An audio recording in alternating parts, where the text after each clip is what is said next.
It doesn't matter if you're playing on the near perfect crushed brick of Roland Garros or the unbelievably dry, uneven green Har-Tru that I usually find my feet on.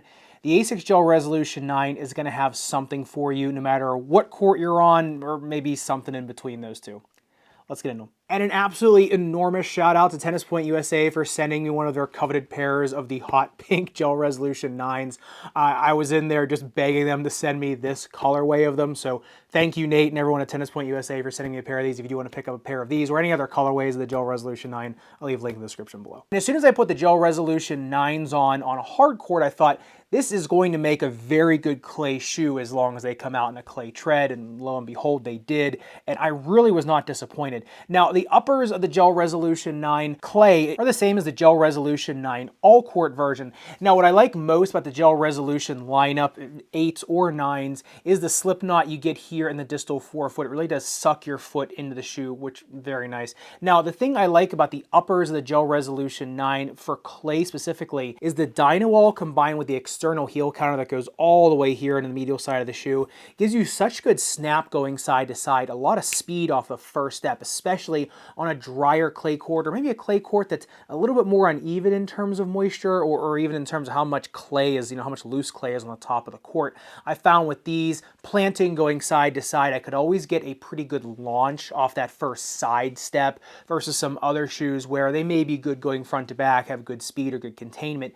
These kind of had all of that in one package. The next thing I really like is that the monster truck herringbone pattern on these does come up along the medial side, so when I'm dragging or sliding, I can still get a decent push off for a more compromised position on clay courts. Now that's great for hard court sliding too, but remember, on a clay court, if you're not sliding in or out of a lot of shots, then a lot of times you're wasting a lot of time, but coming up over the medial side does give you that just half a second quicker step than another shoe that may not have that. And speaking of that dragging, on the upper durability test, 10-second tie grit sandpaper, the burr barely makes an impression on the polyurethane there. Remember, you're going to be on clay, so the upper durability isn't as important as the containment of the uppers. However, just having that real kind of cage around you still is a very nice feeling, especially because on clay, this polyurethane with all these cutouts here, these like little check marks on the medial side, those will grip into clay sometimes. So you are actually getting a little bit of texture on there if you're really in an extreme compromised position. So the monster truck herringbone plus the kind of checkerboard pattern on here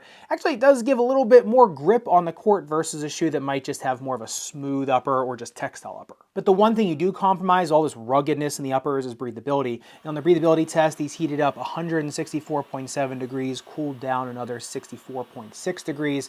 So, it's not the worst shoe out there, but definitely not the craziest breathability type shoe. However, I did notice once I took the heating element off of there, I did feel the heat radiating off of the top of these for a while afterwards. So they do have enough breathing channels to let go of that heat. It's just that, they're not the vapor flies. They're not a shoe that's meant to breathe. They're a shoe meant, like I said, much more rugged containment. Now on the midsole teardown, I did get confirmation. The all court and the clay is exactly the same. It's a full bed of Asics Flight Foam with 2 pads of Asics Gel in the rear foot, 1 in the forefoot. Got that same really responsive and molded type feeling underneath of your foot. Really a perfect compound for clay. Enough plush comfort down there, but a super responsive ride. Now, if you look at the single leg jump height test on these, still got 20 centimeters of single leg jump height on these. So it's not that the shoe doesn't have snap to it. That flight foam is very responsive. And like I said, having the shank go all the way around the medial side of the shoe still does give you a nice little cradling effect in there and can store some potential energy, so you're still not doing terrible. Now, on the bounce height test, it's exactly the same as the all-court version. Got 30 centimeters of bounce height in the heel and then 34.5 centimeters in the forefoot. The rubber compound, at least to my durometer test, very similar to the all-court version, so it's really the same kind of stack from stem to stern. And so speaking of that outsole tread, that is where you get the reduction of weight on these. It's a modest reduction of weight from the all-court to the clay, but there still is a reduction in weight there. However, on the bed of rubber on the clay court version of the Gel Resolution 9, I do not see anything that says AHAR. Now that's that abrasion resistance additive that they put into their soles. The durometer and the hardness of the rubber is the same, but I don't think it has that compound in there for specific abrasion resistance. performance. But interesting to note that the durometers, like I said on these, is actually a little bit harder. Usually people think that clay soles are a little bit softer. However, in these, because the herringbone is just so chunky, a little bit more wide set and deep, you just don't really need the softer rubber. Now on the speed ratio of the Gel Resolution 9 clay, the weight reduction in these actually takes it up from their all-quart counterpart to 2.2. It's a modest increase, but it's enough that it showed up on the speed ratio.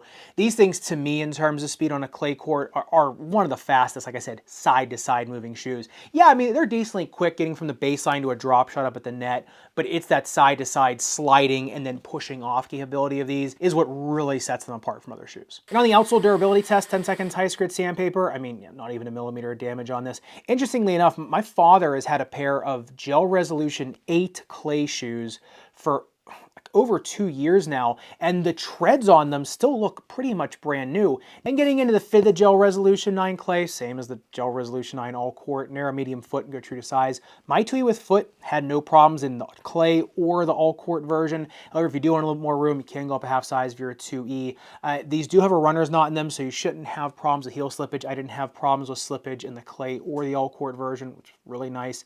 For the snake bitten type foot, like I said, anything ball of foot related, heel pain related, the foam is just so nice. The combination of plush plus, you know, kind of molding capabilities, the density of it really is just phenomenal. If you are somebody with more of like a Taylor's bunion or a bunion, like I said, that Dynawall can kind of hit into that, so you might want to go up a half size.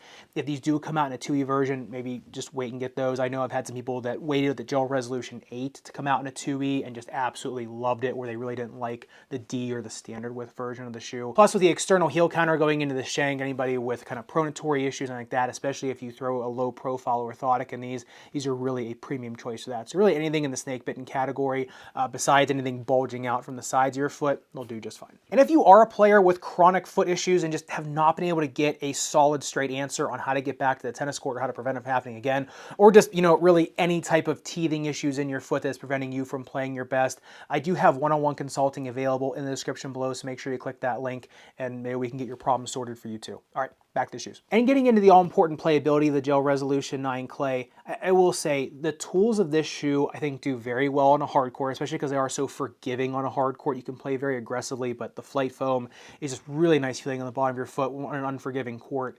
However, the rest of the shoe I feel like is built so well for a clay court. I remember clay movement is a lot different than hard court movement. Remember, you have to have a much different skill set for that, and I feel like they're more tuned for a clay court. Whoever was designing these shoes over at Asics, I had to have been taking a look at how people were going to use these on a clay court, because I just, of all the years that I've been playing on clay, and I've been playing on clay for many, many years, this is definitely up there as one of the better shoes that I've ever put on, and one of the better shoes for clay courts that might not be so well maintained. Remember, on perfectly moisturized and well maintained clay, you can wear a lot of different shoes and they'll still feel good. But it's when you put your shoes on clay that's dry in one spot and really wet on the other, or bald in one area and then really thick with clay in another area, that's when you really find out which shoe gives it kind of the most forgiveness and the most ease of use, and these were definitely up there for that. So I would love to hear your thoughts on the Gel Resolution 9 clays. If you're picking up a pair, if you're using them on clay, if you're buying a clay specific pair of these, I'd love to know down below. And if you want to see their sibling too, the Gel Resolution 9 clay, their all quart version going to the knife, because like I said, a little bit different characteristics and enough differences that I felt the need to do another video on them. So if you want to see that, make sure you click in this video up above and subscribe down below. Respect your rubber and foam and dry clay. I'll see you in the next one.